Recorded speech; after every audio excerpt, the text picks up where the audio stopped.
Good afternoon, everybody. How you doing? We'll get started on our talk about trademarks and protecting intellectual property for innovators and entrepreneurs.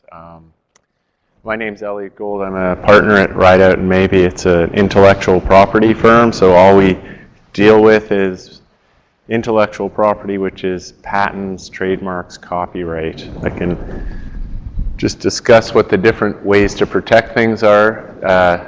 How many of you are familiar with what each of these protects? You've all been exposed to these concepts. So a patent protects the concept of technology, and it's country specific. So if you have an idea, and if you have a business and the core of it is based on a key technology, that a patent would protect that. In many situations, getting a patent isn't the right way to protect it. If you can keep it confidential in perpetuity, sometimes it's good to keep it as a trade secret.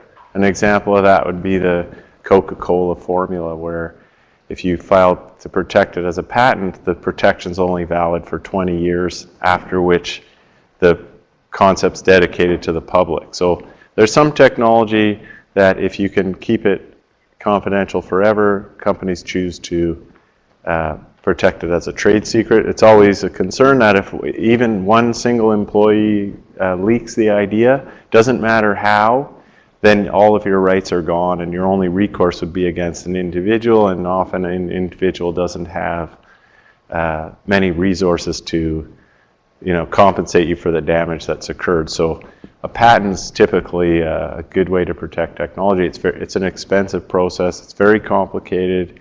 In many situations now, Canadian companies, if resources are an issue, will focus on the U.S. market. For most businesses, the U.S. is the key market. So if you have any more questions about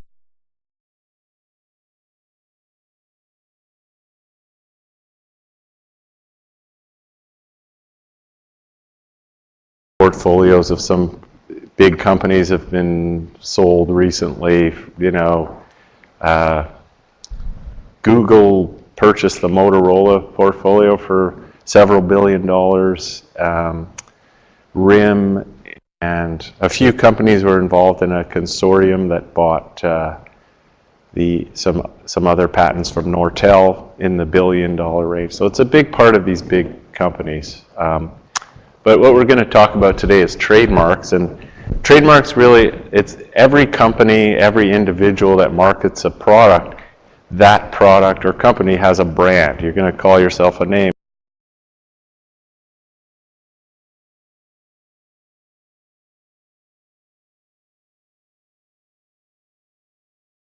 Everyone else. So it becomes a really critical part of a business once you achieve a certain level of success. Once you achieve a certain level of sales, there's a reputation attached to your product, and people will identify you through your trademark or your trade name or anything else. It could be a sound now. There's some very unique sounds that are trademarks. The Rogers has an intro sound. These are registrable trademarks that we'll talk about. Microsoft has registrable sounds. The lion roar for MGM movies at the beginning.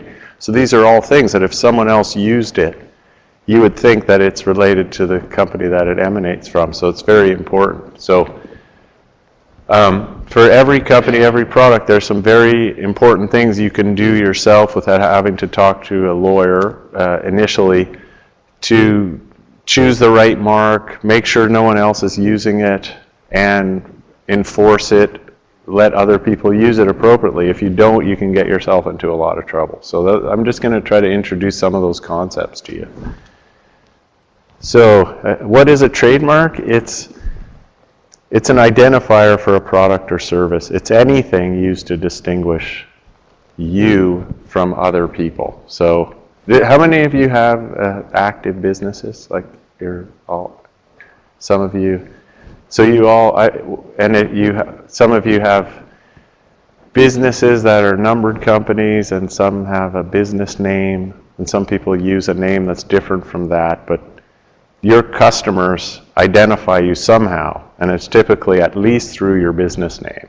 So, and at a certain level, that business name is an identifier, and through that use, it's a trademark. And a trade name in and of itself, when it's used just as your name, is not a trademark per se, but in certain ways, when you use it in your marketing material, it can act as a trademark to identify you and distinguish you from other people. So there are a lot of really important decisions you make early on when you're choosing a name to make sure that it's the type of name that ultimately can be enforceable against other people. You want to make sure you choose a name that isn't the name that the guy down the road is already using, and you invest a lot of money in materials, and then you get a letter from him or his lawyer telling you to stop using it, so you don't want to do that. So there are a number of things you can do to make sure you don't get into those situations. So this is just an example of how important trademarks are at the Supreme Court of Canada. That really is, in terms of the assets of a company, the book value of a company, there's the tangible assets, the intangibles. And really, a lot of value is in the intangible asset side, the goodwill of a business. And really, for a successful company, one of the biggest assets, as determined on the business sheets, the accounting books, very often is the trademark of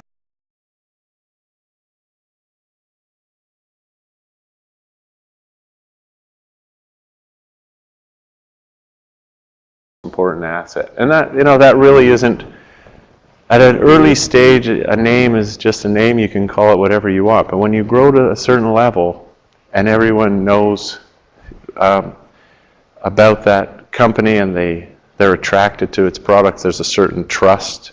If you go to McDonald's, you know what the food's going to taste like wherever you go in the world. When you travel, that's one example of where brands are really important.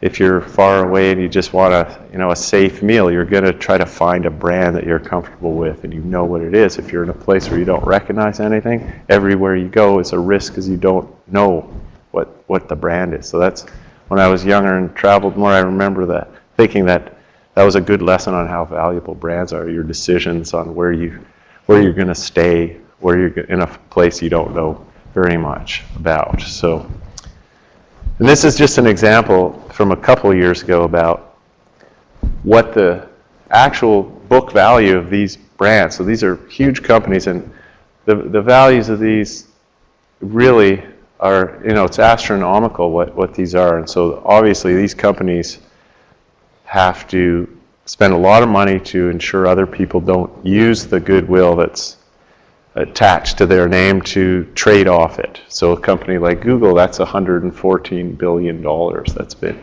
assessed. So they have teams of lawyers making sure that no one else has websites that direct people to Google products or services, and people think that they're dealing with Google when they're not. And it is important to maintain the brand. And you see that these are all massive brands, and you see, with the exception, with just about all of them, you'll see that these words, to get to this level, there's a certain character a trademark has to have. And what it is, it has to be a word that really, prior to it becoming this valuable trademark, it really didn't have any other meaning. It's not descriptive of the product per se, or it's not someone's name. So Google has a meaning, but it's no particular meaning in the context of business. And anyway, that's the Apple symbol, that number 3. I'm sure in the last 2 years that's probably climbed up. I imagine that's number 1, but you can, if you just went to Google's web, just Googled top value brand, you'd probably see a little bit of rejigging, but those are always up there in terms. So, and these are, yes.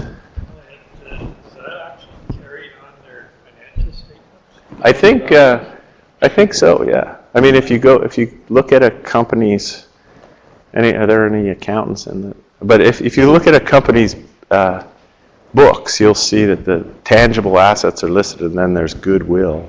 And then the goodwill, there'll be a value assigned to their technology, the customer list, and then the brand has attached to it an estimated value. So that's under goodwill.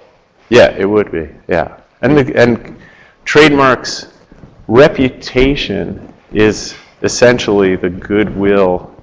By definition, there's a goodwill, and the goodwill of a company is the reputation associated with its trademarks.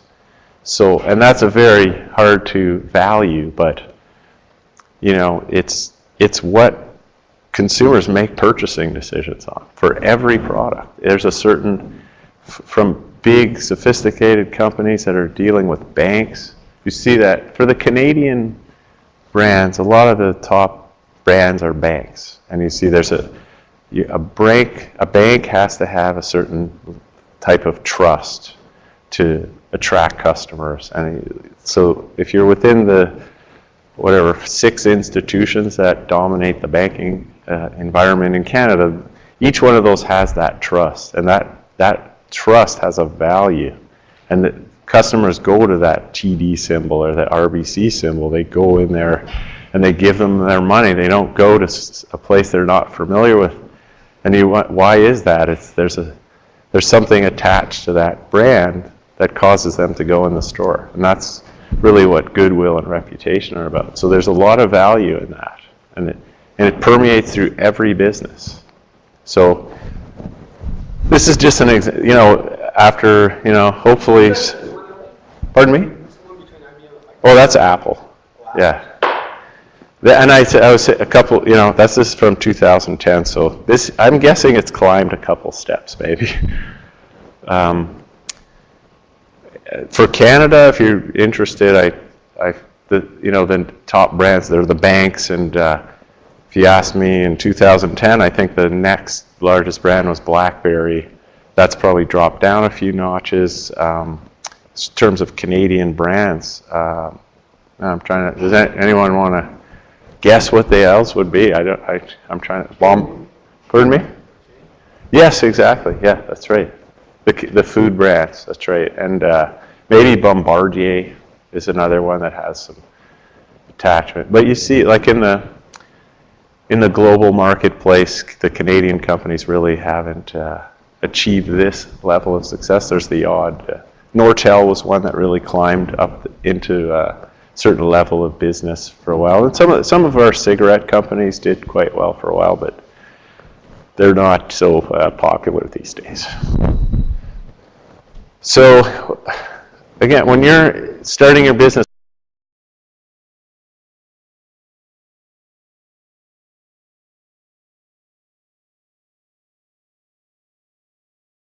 to choose a mark that describes your product. So if you sell, wireless or mobile devices, you want to, there's an inclination, my dealings with a lot of people in the high-tech space and mobile environment, there's a lot of things that include mobile, mobile app, like a mobile helper, something that describes it, but really at the end, the advice we give is the best types of marks are ones that really are completely invented, and then it has to have a suggestion or some, from a marketing perspective, it has to look a certain way or sound a certain way.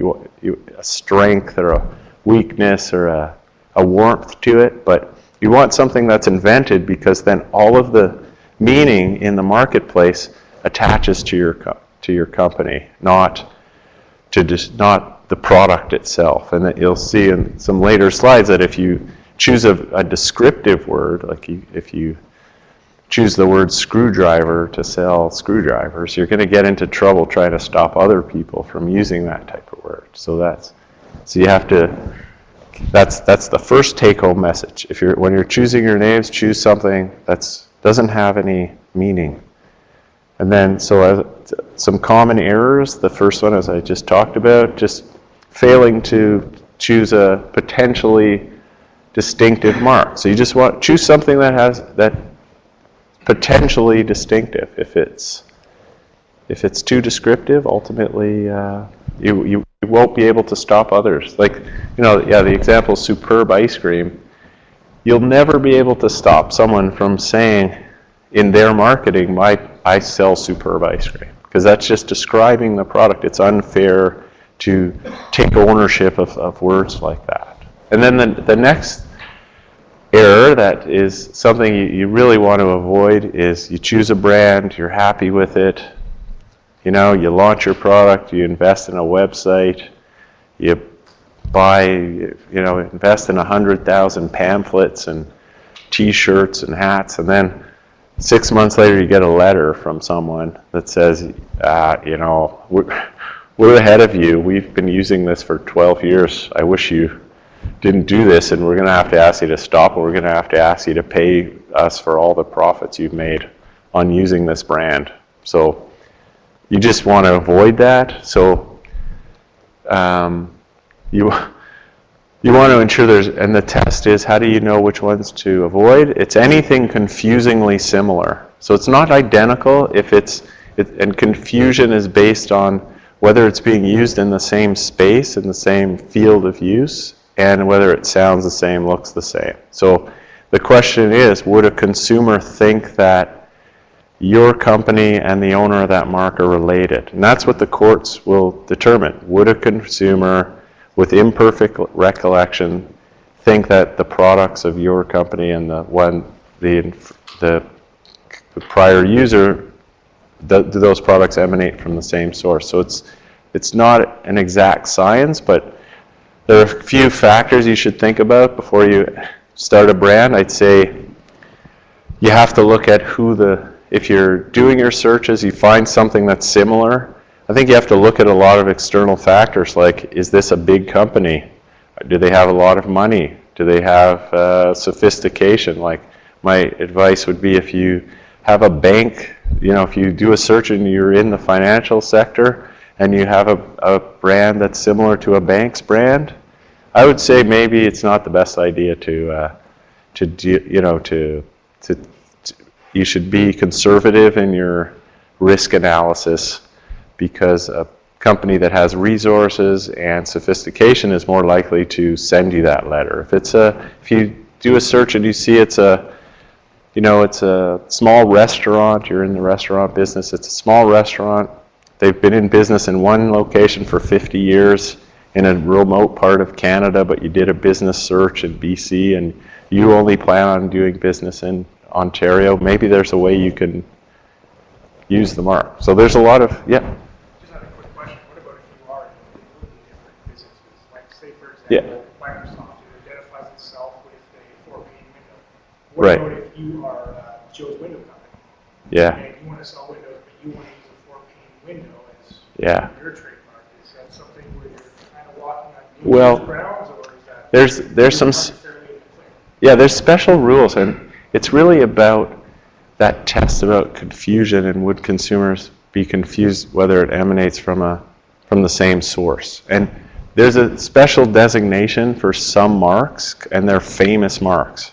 And these are so large and so valuable that any one of those on the top 10 list, like when a customer sees that, it doesn't matter what it's sort of a question of fact that if it went to court, the court would look at it and they would, ultimately do a survey of people. And if someone saw Google, with the colors and everything attached to running shoes or toilet paper, chances are they would think that there's a connection. It's that level of fame. But if it's a brand that isn't, it's very unique and it's not of that level, then you're free to use it in a different environment, in a different business environment. It's just, if there's no overlap, but I'd say that it's not an exact measure whether something's famous or not. It's a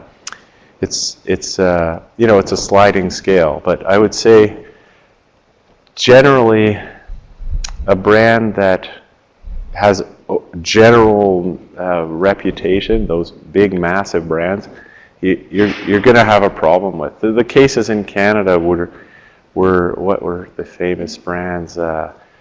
Some of the, like, Pink Panther, there was a case about Pink Panther, and that's, that's part of a cartoon, and there's some cases about how far the rights extend around that name, or even the word.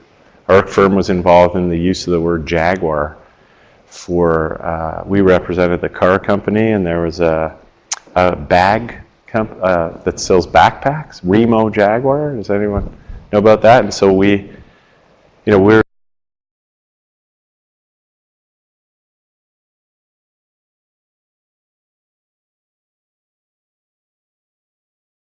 extends beyond your actual field of use. So it's really those types of brands. Needless to say, that case took, I don't know, 20 years to resolve, something like that. So my advice generally is choose a name that's clear. You don't want to spend money on this stuff if you don't have to. Sometimes you can't help it. But when you get to it's not now at those early stages when any of this is going to come back and bite you. It's when you take that road and you do achieve some level of success that you're going to encounter people coming after you, and then when you enforce against people, all these issues are going to come up. So if you choose a bad descriptive word like superb something or another, or something like it's going to be hard to stop people. So if all the meaning and all the reputation is to your company, you're going to be successful in going after people. So now's the time to think about those things. So how to clear a search, the right answer is get a lawyer involved. You can do a lot of things to yourself initially to do a search that would probably get a good level of reliability as to what else is out there. And it's as simple as if you're entering a certain business area, you know that market, you know who the key competitors are. Make sure that you're not stepping on too many toes. Are you choosing a name because it is close to somebody, and maybe you do want to trade on some of the goodwill that they've started with their name? Think about those things. So know your industry, and that's going to be the source of that letter. Like the guy selling shoes doesn't really care about your mobile application business related to web or something. They're not going to care. It's going to be your consumer, the guy selling the exact same thing as you. So there's the screening searches from the trademark websites, and I'll go to the next page and show you what those are. And then the full availability means searching all sources, and the big companies will do that. It's expensive, but if a company's going to invest $1 million in a new product, they're going to spend $1,000 or $1,500 on a search of that nature. To do a screening or knockout,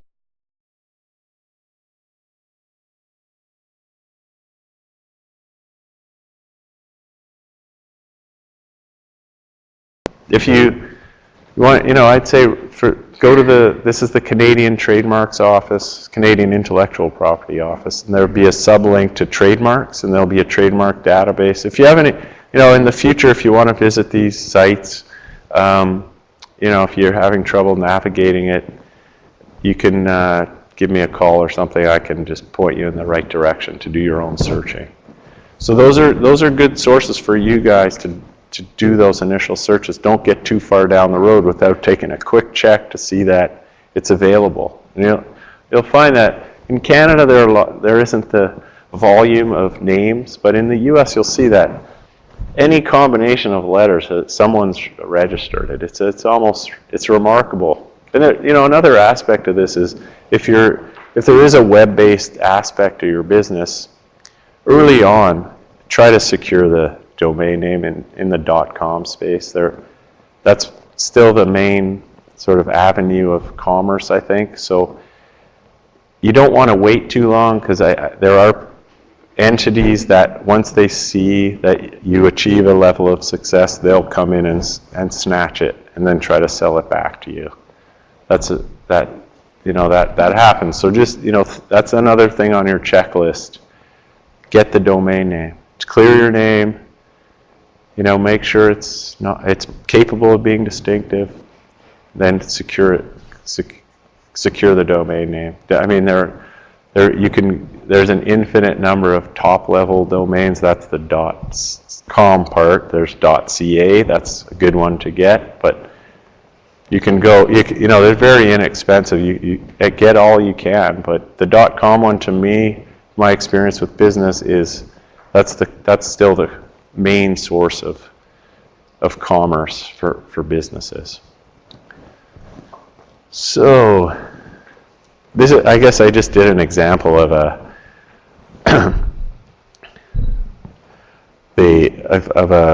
new product. It's a skate with a heated blade. So what are good marks to go after? I guess these are examples of decent marks, like Thermoblade, maybe that one.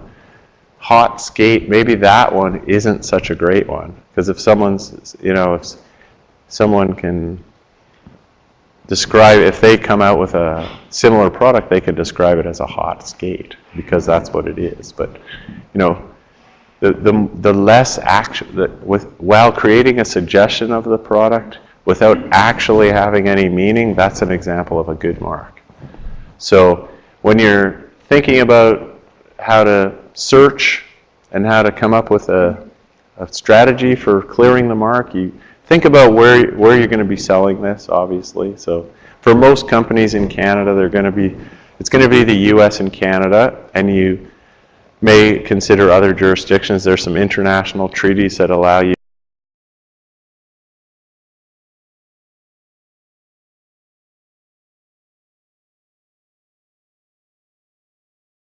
an actual search.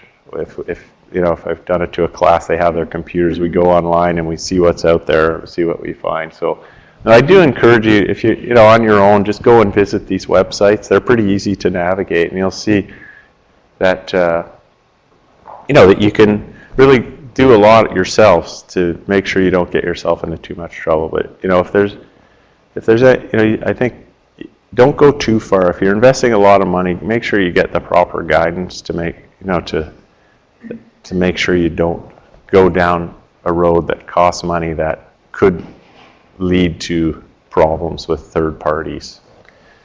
So how to protect? There's no requirement to register a mark. You've seen this a million times in the marketplace, that R with the circle around it. That means it's a registered mark versus the TM you see at the side of a little product on your water bottle, on your can. You see that. The TM means it's a trademark. And you can anytime you come up with a name of any kind, whether it's distinctive or not, you can put the TM symbol and say that it's a trademark. And that just means it's a trademark. You think it's a trademark. The registration means you've got it registered in a country.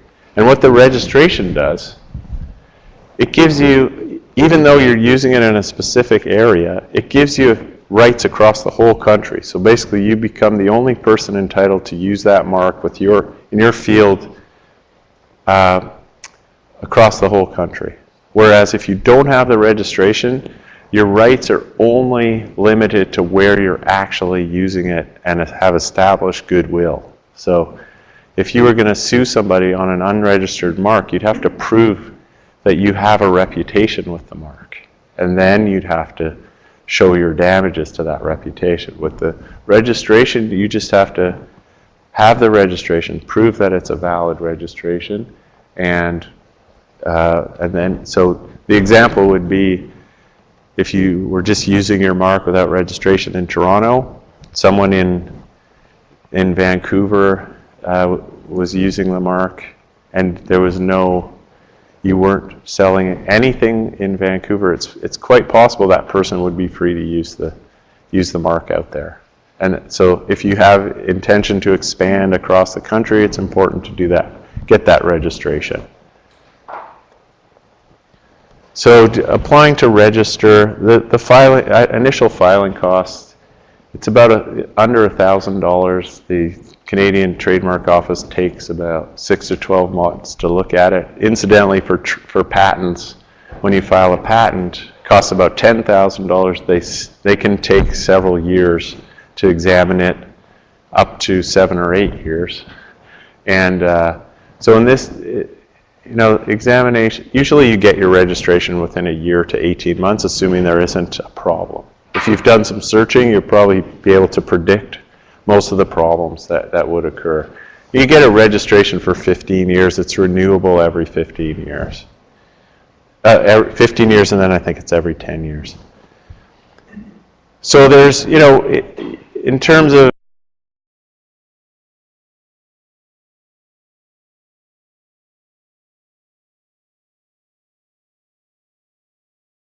file within any foreign country really in the world within 6 months, and it's as if you filed on the Canadian filing date. And that's just to allow some cost deferral. So really, your key, in your key markets, you should get some protection in place. And for most companies, really, that's Canada and the U.S., maybe Europe. Europe has a community mark. And then there's an interesting rule in Canada that government has a special rules that they get to skip through all the registration procedures, and they can choose a mark, get rights to it across all usages, regardless of that field of use. It's called an official mark. In your dealings with the trademark office, occasionally you'll bump into one of these official marks. So it's a thing very unique to Canada. A lot of them, foreign companies we deal with, think it's just some sort of tax grab from the federal government. Because often they'll say, sure, you can use the mark, but you have to write us a check for $5,000. And there's no real merit to it. So it's one of those weird things about being Canadian. So this is, so how to use a mark, you should always use it as an adjective, not the noun itself, because then there's the concern that if you use it as the name of the product, it can become what's called genericized, and you could lose rights in the product. And I think I have a slide about that later, but the classic example of that is that Kleenex is a trademark. So and people think that Kleenex is synonymous with any sort of paper tissue, and that's impacted their rights for other people. So you really, in your marketing material, you have to make sure you use it as an adjective. So BlackBerry, it's not Hand Me Your BlackBerry, it's BlackBerry smartphone.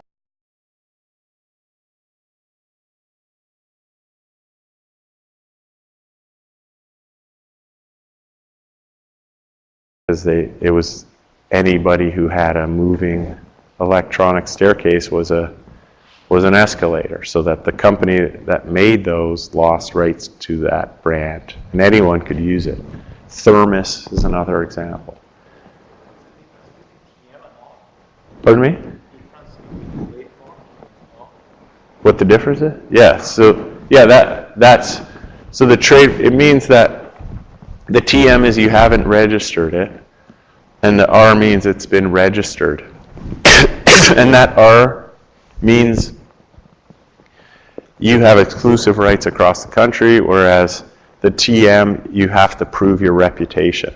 And right now, today, if you wanted to put on a website that you own any word, you could validly put the TM symbol beside virtually anything.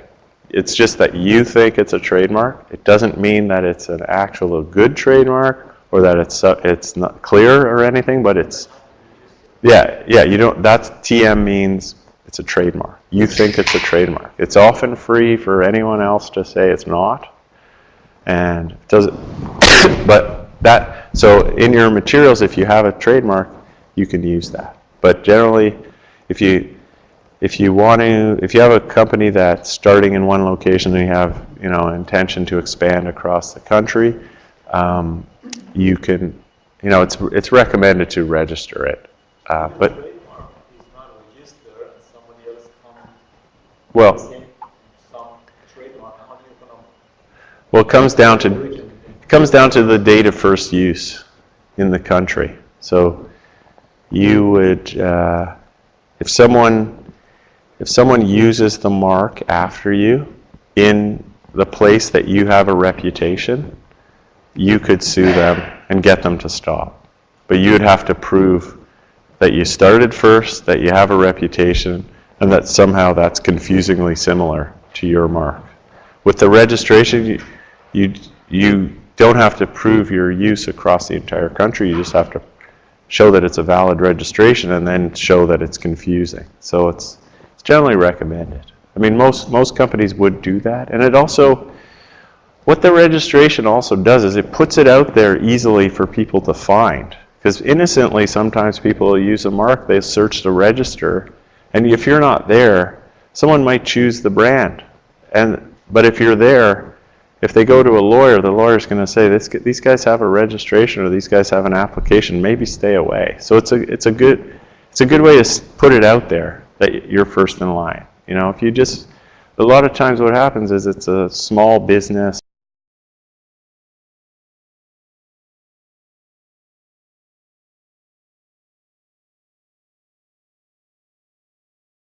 name, but they're there and they've been there for 30 years.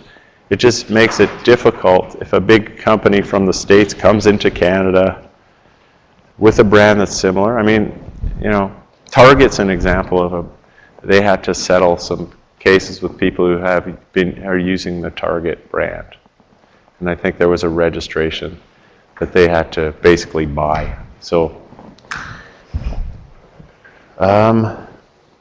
again, if you're there's ways to exploit your brand. Often you're gonna not, you know, it's very common that you're gonna license rights. You're gonna let someone use your brand. There's a few rules that say you have to exercise control. And if you exercise control over that licensee, when they make your product, then you get the benefit of their use. So, you know, that's just one of those things down the road. And there's some, you know, if you're involved in a licensing situation, marking it properly, saying that it's a trademark of your company used under license is important. These are concepts, I don't know if they're applicable to you, but if you get a copy of this presentation down the road, you run into these issues, hopefully you'll know at least about them.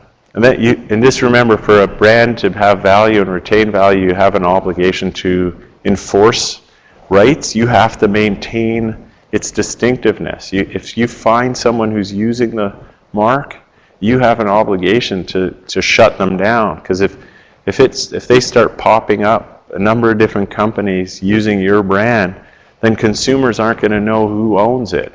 And then you lose the value, you lose the goodwill. So there is a value in it. If you let one person use a mark without going after them, when you send a letter to someone else, they're going to say, well, you're letting them use it, why don't you let me? So you have to either get it controlled through a license or you have to shut it down. There are ways with a lawyer, there's various different ways to go after people.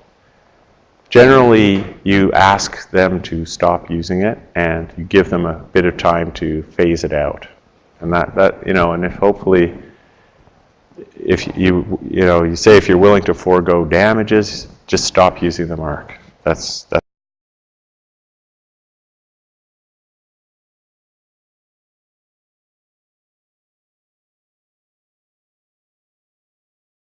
we are there are 5 countries in the world that have a special status as the U.S. government considers, I guess, the worst countries for enforcing against counterfeiters, and we're on that list with China, Vietnam, Thailand. So we're in that list. So there's a lot of pressure now to change some laws and make it stronger to stop counterfeiting. And really, counterfeiting, a big element is using a brand, sticking it on a product that isn't from the official source. And that really does hurt. It hurts the brand owner, but it hurts consumers. And our firm works with the RCMP, and the focus there is about health and safety. These counterfeit extension cords that have fake CSA tags that say they're safe, you plug it in, the fire starts. Around Christmas time, there's a lot of concern around fake Christmas lights. They're not LED lights, really. They actually do get hot on a dry tree. They do cause fire. So it's real. The police, their concern is about health and safety, and brand owners have to enforce their own rights. And that's sort of the position now with the government.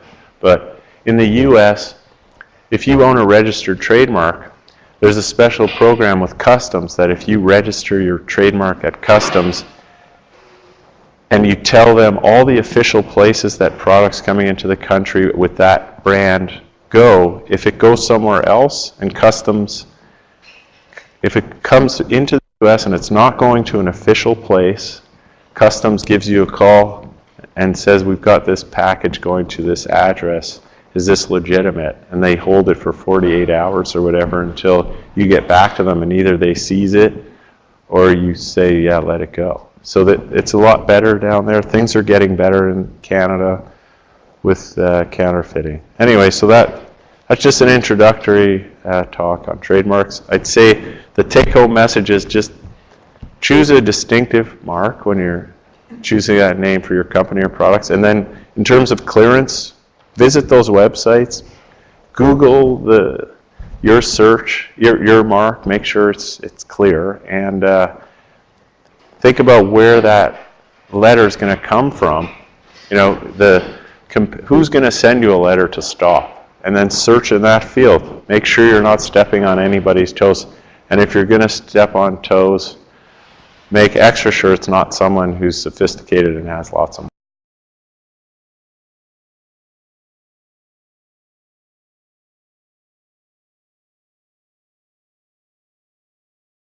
If you want the presentation, I don't know if you can. Yep. Sorry? I didn't plan to, but I can tell you, yeah, copyright. What copyright protects is it's not the idea itself, it's the form of, it's an idea in its fixed form. So it's any work that's fixed in form, so text, a graphic, a piece of art. It's the actual piece itself that is copyright. It's not the idea in it. If you change the words, if you change the picture, that's not what copyright protects. Copyright protects the substance of a story. So if someone writes a story, it's the actual fixed form of that story that's copyright protected. Do you understand that? Whereas with patents, it's the idea, which doesn't matter what you call it. If you copy that idea and it's within the scope of the patent, it violates the patent. So if someone changes a story or a lot of things, what happens a lot in a business, you'll see this. Someone launches a business similar to someone who's already doing business. To get started, there are a few shortcuts, and they go to a competitor who's 5 years ahead of them in the game, and they cut off, copy the whole website, cut it over, and use parts of it. And that happens a lot. We see that, and if you copy that, that would be copyright infringement.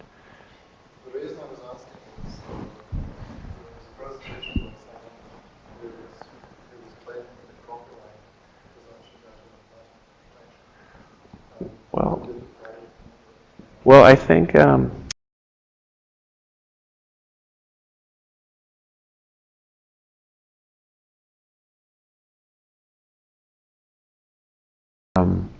where a product is made in in quantities of more than 50, and to say the least, copyright is not a good answer for an industrial product. That's it would protect the artistic works. That's basically what it essentially protects the fixed form of an artistic work. And it's very similar to, there's an Industrial Design Act that protects the overall shape and appearance of a product. And that's something very specific to to design, to products that have a shape that's unique, that help, for some reason, but you can't protect the functional, any shape that's necessary to achieve a function, you can't get protection through copyright or design or trademarks, because it's not fair to take ownership of something that is important for function. If it's arbitrary, then it's protectable, right? So in terms of copyright being better, the good news about it, you can, if someone changes the substance of a story, but the words of it, but the concepts are still the same, you could get around copyright. If someone, there are a lot of different exceptions to copyright.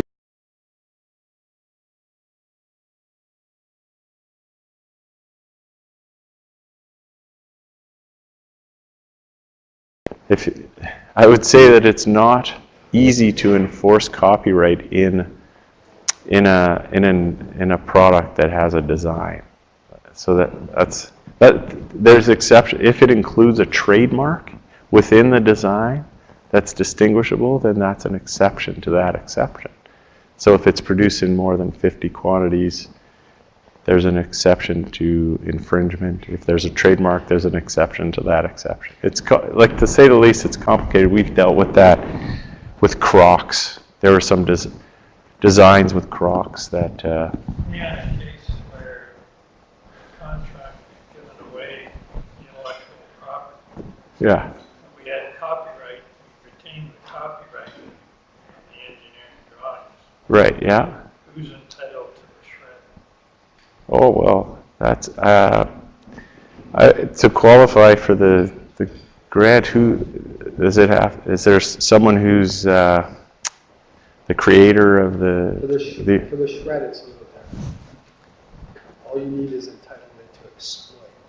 So in that case, both parties could be eligible, but then you'd have to go back to our double dip scenario. The government doesn't care, but it isn't. At the end of the day, they let us claim it. Yeah, as long as you prove entitlement to exploit, that becomes a big issue. You don't, for the SRED, Yeah. in the past, you don't need to have a patent or own all the rights. You need a preferential entitlement to exploit that Joe off the street doesn't have. Could be a trailer royalty, it could be someone else owning the rights, but you have some preferential use in a geographic area, anything like that could be eligible. Yeah. Well, that makes sense. So you'd have to keep, you'd have to keep some sort of chain of title, some.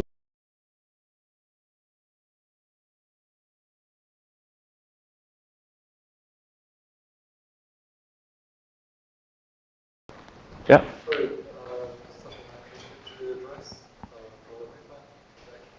Oh, preliminary patent. Well, as far as yeah. Yeah.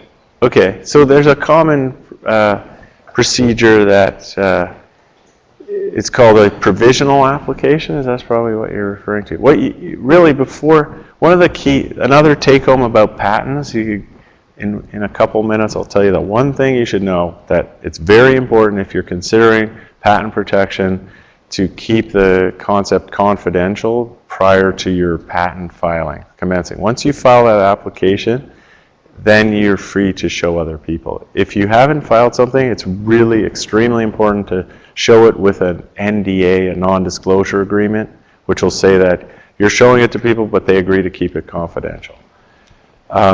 What if you've asked about provisional patent protection? There's a procedure in the U.S.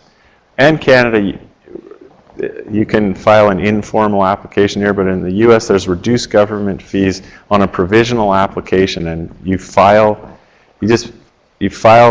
disclosure, something describing the invention, and it has to be described in enough detail that someone could produce what you're trying to protect based on what's written and shown in the drawings.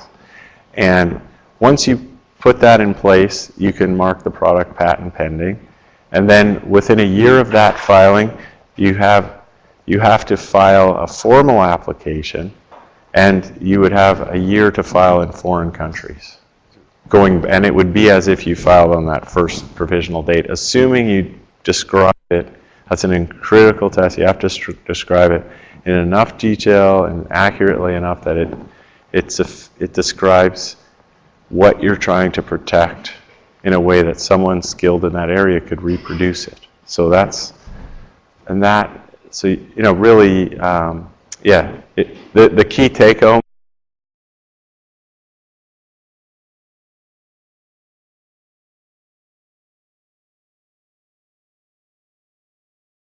If it's disclosed, it can really impact your ability to get a patent. And yeah, we file applications for companies. Yeah, we have standing in front of the Canadian Patent Office, and we can file applications in the U.S. as well for Canadian entities.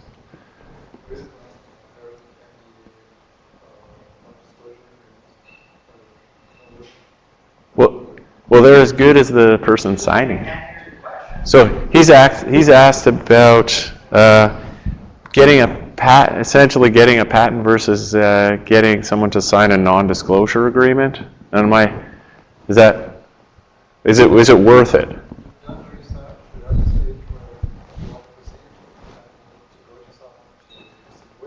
Yeah.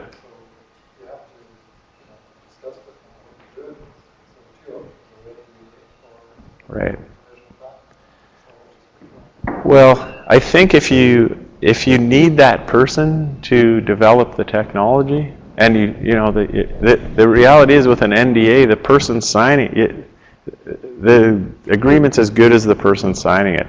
If they're going to breach the agreement, your only recourse is to sue that person for a breach of a contract. And if they don't have any assets, they're not going to be able to recover the value of you losing your entire rights to get a patent. So if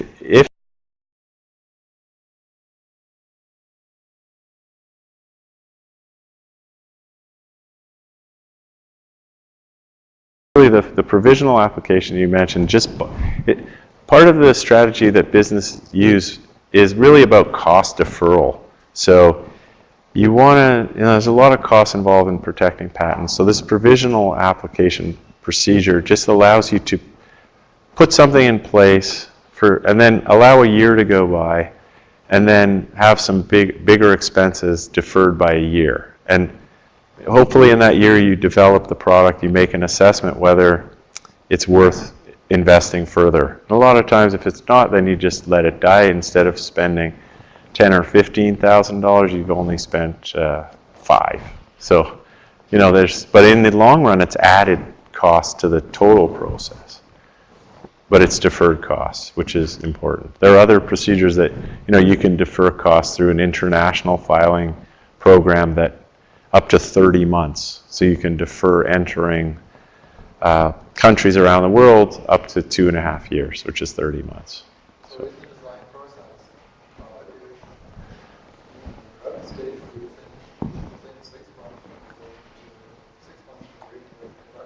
Yeah.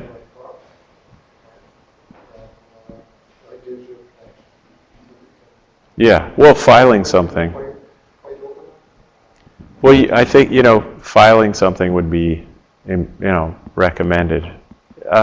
If you have the challenge would be, often you'll file too early in the technology development, and you'll find that in those 6 months after filing the product, after talking to outside people, the costs of production and efficiencies cause so many changes to the technology that it's very different than what you filed. So it's really only as good as how much it translates to what's on file. So that provisional application remains confidential. You can just file again.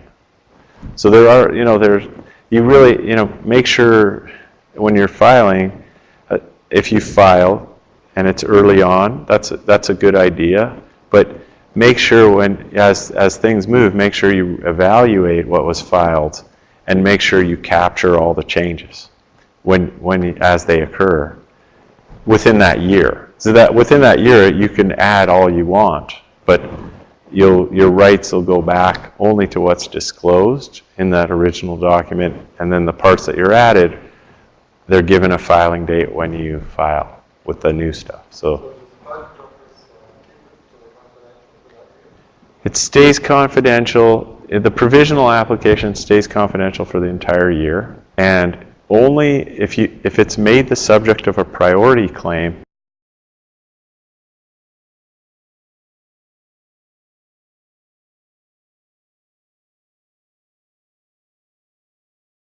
And they're open to the public. You can go to that site, the uspto.gov, and search patents, and it has published applications. So anything after 18 months from a priority date will be there, and anyone can see it. Anyone can see any document that's been filed with respect to any application. That's the U.S. Patent Office. The Canadian office, you can see the patents and the applications, but not the file. Like, the U.S. is very good in that you can see every single piece of paper that's been filed. So if you're, if you're an inventor and you want to see what your lawyers are up to, you can go and look yourself to see if they did what they said they're doing. Or if if you get sued by somebody, you can go to the website and take a look at what happened. Maybe there's something funny going on with what their documents. So we're lobbying the Canadian Patent Office to be more transparent. There's a lot, the Canadian government moves slowly sometimes, but there you go.